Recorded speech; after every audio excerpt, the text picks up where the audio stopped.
The 8 is here with Megan and Cassie too. The 8 is here with Megan and Cassie too. So stop right now, listen to what we got to do. Go on.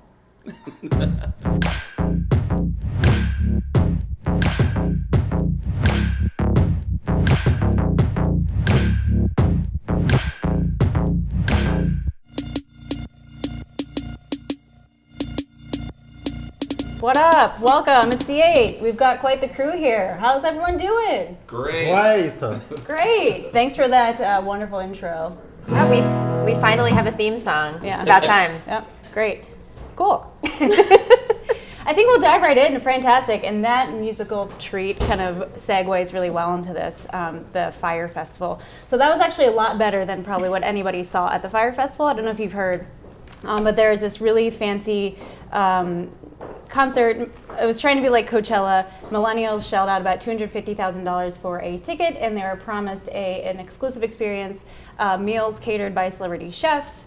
Headliners like Ja Rule, didn't know that he was still around, things like that. But in reality, they got nothing like that. They had emergency tents that were the cabanas. The celebrity chef meals was actually toast with cheese on top of it, and half of the headliners actually canceled. So kind of a huge failure there. But what we learned from that, there's a lot of teachable moments as far as marketing and PR. So a few things there is that you're only as good as your product. No amount of marketing or celebrity power can help you polish a turd, essentially. Evaluate if your idea has a backbone to be a good product in the first place. Good lessons. Don't listen to Ja Rule.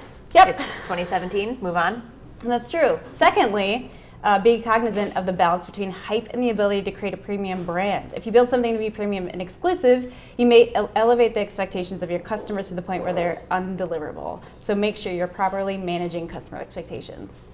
That's my advice to the Fyre Festival promoters. So hopefully they learned something from that. Anyone have any opinions on it? Yeah, I agree completely. I think that operation always comes first. And then when you have a good product and a good operation, you can start to accelerate with marketing and PR, but always operation and the quality within the four walls of your point of sales. Definitely. You should tell Ja Rule that next time, and maybe he can learn a lesson in hosting a festival. Mm-hmm. Great. Well, that was fantastic. Did I hear something about fire? I fell into a burning ring of fire. I went down, down, down, and the flames, they went higher. And it burned, burned, burned, that flaming festival fire. There we go. Yeah. Yes. Oh, I'm not clapping. Okay. Onward to Friendlebrity. This week we featured Paul Macaluso, the president of McAllister's Deli. He's the latest, he actually kicked off our new series, the Day in the Life series on 1851, where we're going to feature executives, franchisees, a lot of folks from the industry, and kind of learn a little bit about what their day-to-day looks like, with the idea that no two people have the same experience in franchising, so a lot of interesting stuff there. It's really interesting that Sean just kind of appeared over here. I feel like he might have an opinion about Paul Macaluso from McAllister's Deli. Actually, I had McAllister's this weekend. It was great. Great business opportunity. Unique menu. They're more than just a deli. They actually had nachos, which are ultimate nachos, which were great. Simple business model, and there'll be a lot more to come. You see at McAllister's in 1851. Nice. Thanks for having me. Great. Anytime. See you later. See ya. Bye. Okay. That's it for Friendlebrity. Friendlebrity. That was Friendlebrity.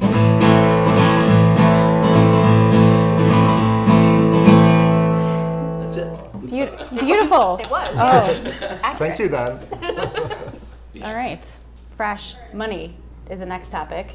I don't know if you heard, but it's Small Business Week. That's pretty cool. Small businesses are great. It's good to celebrate them. We recently ran an article on 1851 from CNBC. They reported that small business hiring is actually down, but the positive there is that wages for existing employees are rising. So that's certainly good news. National hourly earnings for the month were $25.67, increasing 2.73%. That's great. Yay for small businesses. That's fresh money. French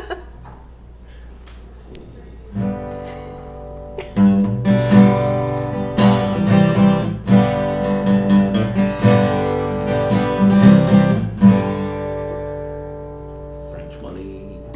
It's fresh. Fresh money. It's like a commercial. It's fresh. All right, and we have the Frant of the Week by Nick Pels. Who's about to creep into frame. There he is. That was him. So this week, we're kicking off his new series, The Truth About Franchise Development. The first section talks about why the cost of leads will increase. Kind of interesting there, as the cost of leads continues to rise, it's more important for brands to really understand the importance of every element that goes into their franchise development. So things like marketing, PR, their website, their brand biography, everything, while they may seem to have small value individually, when added together, they certainly add a lot value to the brand and can eventually drive more leads. So those are just a few ways that brands can sort of combat this increase in cost for leads. I have a feeling that Philippe might have a comment on that as a Chief Development Officer for Buffalo Wings and Rings.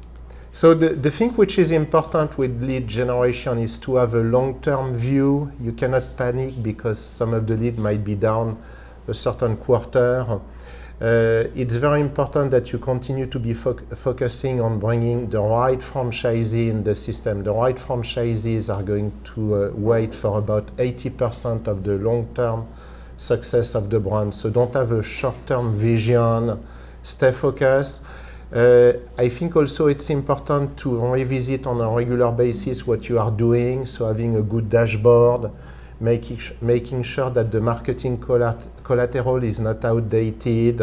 But again, you know, the entire word is stay calm and be clear on your long-term goal. Great. Maybe you should start writing a weekly column for 1851. Actually, I do perhaps not weekly, but monthly. That's right. Yes. This weekend, actually, I've been writing about a new book, but it will be soon in 1851. So I'm sure we can keep an eye out for Buffalo Wings and Rings franchise page on 1851, and I'm sure everyone can read more there. Thank you very much. There's a shameless plug.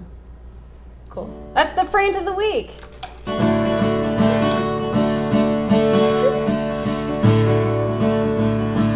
These things called leads, I can't pay for them. That was great.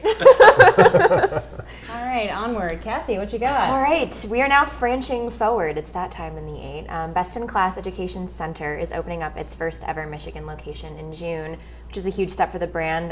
They're really aiming to bring their individualized approach to education nationwide, so it'll be interesting to see them take a first step into Michigan, and more to come from them this year. So that was our Franch Forward. Oh, okay. I think quick. It's coming up, yeah. Let's see. That's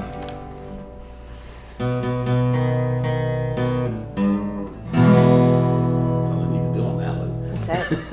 Nailed it. All right, so now on to the Fran Funny. I have to apologize. This is probably my worst. It's not even a dad joke. It's whatever below a dad joke is. It's pretty bad. But I figured that in honor of our guest this week from Buffalo Wings and Rings, we could use a joke about chicken wings for the Fran Funny. But the only problem is that they're a little too saucy for our audience. I think that our puns have reached a new buffalo. That's it. That's all I got. Nice. That was the Fran Funny.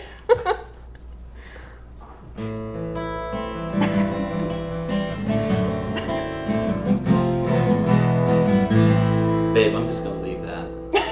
I mean, yeah, can't touch that perfection right there. All right, now on to the Franspiration misquote. This comes from an old Japanese proverb. It's vision without action is a daydream. Action without vision is a nightmare. Brand growth without franchisees is an illusion. I think Scott has something to add about that. I actually have that same quote on my franchise vision board at home, so I would certainly roll that back and listen to it a few times. It's inspired me. You're welcome. Thanks. That was beautiful. All right, now on to Frans versus Frenemies. We are going with a Frand this week in honor of all of our guests. And the all-star crew that is kind of rolled through here throughout this filming of The 8 are franchise development executives and experts.